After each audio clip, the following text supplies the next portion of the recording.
Hello, hello. This is Pat with Petresca Papers. I'm out in the Bluebird Bungalow. I could be attacked at any time by the bluebirds coming in to get the worms. This is a box that my husband purchases black soldier fly larvae to feed the bluebirds. And I just published the tutorial for the Little Books Library. Missing one. Where is it? Is it still in the box? No. Anyway, I divert. And there was some talk about, well, now I need a shelf. So I am going to use this box to be my shelf. And some of you might want to do the same. So here's some of the prerequisites. I think that's way close to you. Oh, I'm so sorry. Okay, let's see. How can I do this? Oh, okay. It's got a depth or a width, I don't know what you want to call it, 7 inches. The books are 5.5. I think they'll always be about 5 inches, but that leaves a little headspace. So I'm going to keep it at that. I think if you could find a box that was 6 inches this way, it would be better. But I'm just going to go with the 7. So now what I need to do is this direction. And that would be, and it seems like I measured there between 3 1/4, 3.5. But I think, what am I going to do? I think I'm going to go 4 inches, just in case we ever decide to do one bigger. So I'm just going to cut this box at 4 inches. I'm not going to do it on camera because it's so big and it's kind of hard to show you. So I'm going to cut 4 inches. And then I'm going to cover it. Let me get this box out of the way. I'm going to cover it with, boy, that kind of looks familiar, doesn't it? I'm going to cover it with this contact shelf liner paper that looks like wood. This came from Amazon, of course. Oh, look, my sleeves are different. And then I'm going to put some legs on it. So I'm going to get most everything done, and then I'll come back and show you what I've done. Okay? See you soon. Okay. I wrestled with the box off screen, and so this is what I have. Again, I did 4 inches, and I'm noticing I've got one side that's definitely being flatter than the other, so that's probably, well, I don't know, because I'm going to put legs on it. I don't know if it'll matter.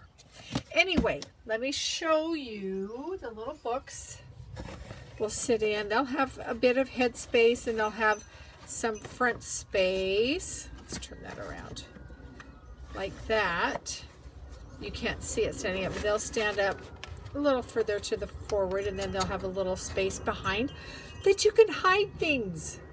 Do you ever hide things in a bookcase behind the books?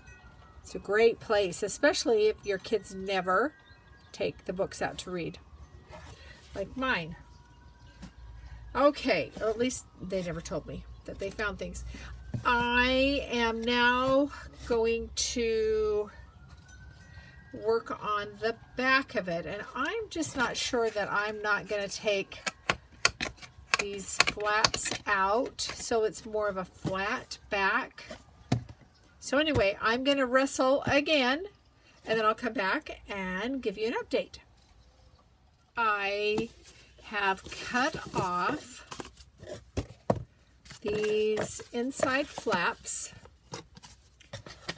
like that. So I opened up the back, cut them off, and then I have re-taped it. Oh, and by the way, this makes great pop-up. So like if you've got a piece of ephemera, you can cut little bits and pieces and use it instead of pop dots. This is something I learned from Tracy Fox. I guess it was Christmas 2022. She was using leftover cardboard for that. So if you're doing that, hold on to this. Okay, now I am going to take my contact paper and see if I can transform this box into a wood box or a wood shelf. So I'll be back. Okay, I have a shelf. So I did cover the box with the contact paper. At first I was concerned about places I overlapped, but it's just for fun. I'm not that concerned. I think, you know, my husband is like, why are you doing this? Why don't you just let me make a box for you or a shelf? And I may have him do that, but this was fun. I have put some spools, that's what they're called. They're not vintage. I would love it if they were vintage. They're not. I will paint them. They're only on here temporarily so that we could get an idea of how it looks. So it didn't take me too long. And the basic shape of the pattern was this.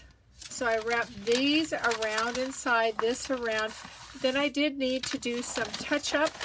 And as I was doing it, one of the things I could have done was to do the corners first and then put these over so that I wouldn't have had to go back and do that after. It's similar in a way to the little box we created for tags at Christmas. I'll link that below if you want to go look at it. This is a little small for the books, I think. Yes, a little small for the books, but it's the same premise, and you wouldn't need to use contact. I think it would really look cute with book pages, and I may do that again on a second shelf, especially if I do what I think I'm going to do and give us a couple of editions of libraries. So I'm going to come back one more time. I'm going to set this up and put the books in it with a couple of little things to kind of help hold the books up since we don't have enough to fill it. And I'll be right back again. Stay tuned. There's the shelf with the books in it. I've used some finials that I collect to be bookends until we get more books in it, but I am okay with it. And I'm thinking I can put some things on the top too. So I hope you will make a shelf for your books. If this is your first time seeing this, I will put a link to the tutorial for the books and for the digital kit that you can purchase and make some books for you. And there's also a freebie, the one on the end. Where am I? Right there. The Bluebird is available as a freebie, and I'll link that below. And if you are the first time here, I hope you'll come back. I hope you'll subscribe, leave me a comment, and please, whatever you do, stay well and have fun creating. Talk to you later. Goodbye.